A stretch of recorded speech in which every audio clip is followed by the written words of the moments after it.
Hello, Gemini, Sun, Moon, Rising, and Venus signs. Kamusta kayo? Sana po nasa mabuti kayong kalagayan. Welcome back po sa Star Tarot. Kung bago kayo dito, welcome din kayo. Thank you for your support. I truly appreciate it.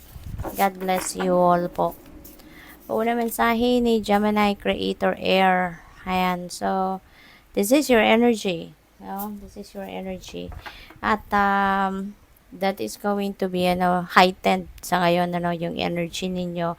At isa pa, Gemini, maaring maraming conversation magaganap sa inyo sa ngayon between you and another person. Baka meron kayong um, maaring meron kayong mga transactions, no? Meron kayong mga important conversations with family members or transactions sa negosyo, trabaho, career. Baka meron kayong pag-uusap about benefits, no, sa trabaho, kung kayo empleyado. Meron din ako napipick up na ang iba siguro sa inyo, baka merong interview, no, job interview, yung ganon. Kaya, good luck sa'yo. We have sacred mirrors. Ayan. So, maaari ngayon may ma-realize kayo na um, through conversation or through observation ninyo sa mga kasama ninyo, baka meron kayong mapapansin din dito na parang makikita mo yung sarili mo sa kanila. Maaaring makita mo yung sarili mo sa kanya, sa specific person na you will be dealing with sa ngayon. Maaaring mapapansin mo sa kanya, no, na parang kayo yon, no, parang kayo siya, yung gano'n. Yung parang nakikita mo yung sarili mo sa kanya, yung mga katangian niya, 'di ba? Yung demeanor niya at iba pang bagay, parang nakikita mo sa kanya yung sarili mo, no? So yun ang napipick up ko diyan. We have choose who you are becoming. Ayan. So, baka meron kayong indecisiveness. Nasa indecisiveness energy kayo sa ngayon, ano, na hindi ninyo ma-figure out pa kung ano yung gagawin ninyo, saan kayo, anong path ang tatahakin ninyo sa ngayon, which path you are heading, anong ipa-prioritize ninyo sa ngayon, 'di ba? Yung mga wants ninyo or yung mga dreams ninyo or kung ano ang kailangan, 'di ba, sa inyong sitwasyon sa ngayon.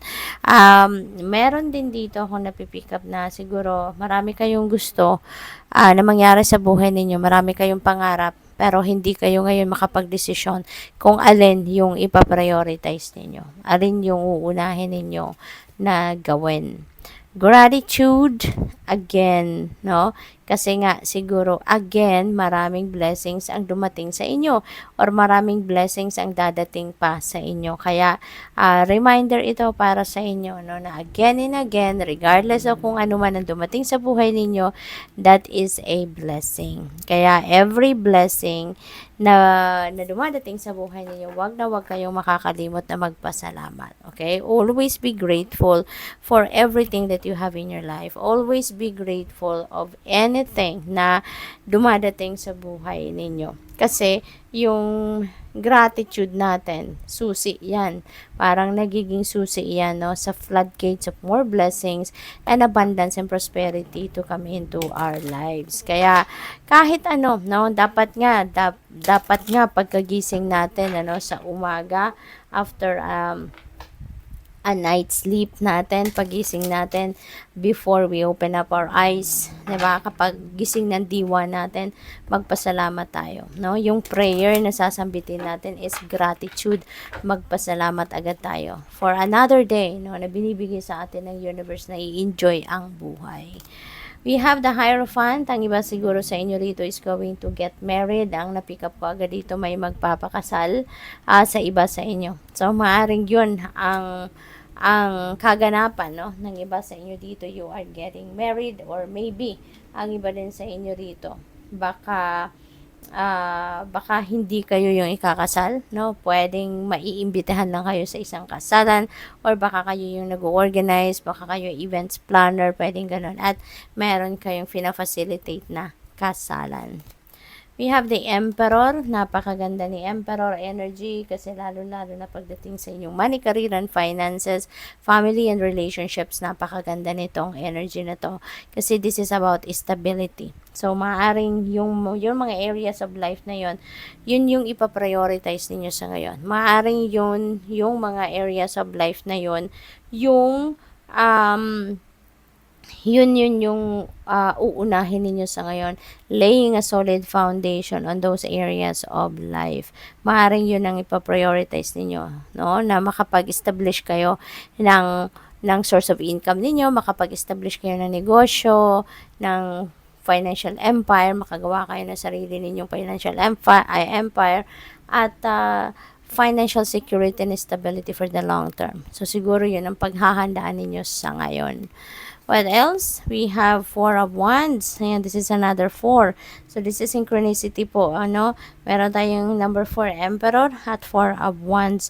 So, that becomes number 44. And I suggest, pakitignan po ninyo ang ibig sabihin ng number 44 at saka Master number 33. We also have another synchronicity rito. Paki-google po ninyo, i-search po ninyo ang number meaning, ng Master number 33 at number 44 for more guidance. Marami pa po kayong mababasa dyan na maaaring mag-resonate sa inyo or maaaring maging gabay ninyo, or maging makuha ninyo yung enlightenment na hinahanap ninyo. There is a celebration coming up, sa inyo. Maaaring meron ditong kasalan talaga since we also have Hierophant. So, maybe a wedding is really going to happen. Kung hindi sa inyo, baka sa mga kaibigan ninyo, kapamilya, someone na close to your heart, maaaring ikakasal rito. You're gonna have fun, you're going to attend that wedding, at pwede rin na meron ditong reunion, ng magkakapamilya, magkakaibigan, dating magkakaklase, dating magkakatrabaho, yung ganun ba? So, there is social gathering, There is social gathering happening dito, and have fun, Enjoy it and have fun, okay? What else? We have 2 of Cups. Ayan. So, most likely talaga may kasalan dito. Merong relationship, na magla-level up dito, and it's going to level up to marriage, aangat na ang inyong relasyon bilang magjowa, bilang mag-boyfriend, mag-girlfriend, into sa pagiging mag-asawa. Kung meron man din dito na hindi pagkakaintindihan, kung kunyari may relationship na kayo with someone, at meron kayong hindi pagkakaintindihan sa asawa ninyo or sa partner ninyo, maaaring ganun. Maybe this is the time na magkakabati na kayo. Maybe this is the time that you are also going to patch up the rough patch na pinagdadaanan ng iba sa inyo. Kaya magkakaayos na, magkakabati na. So, good luck. Thank you for watching Love and Light. Namaste.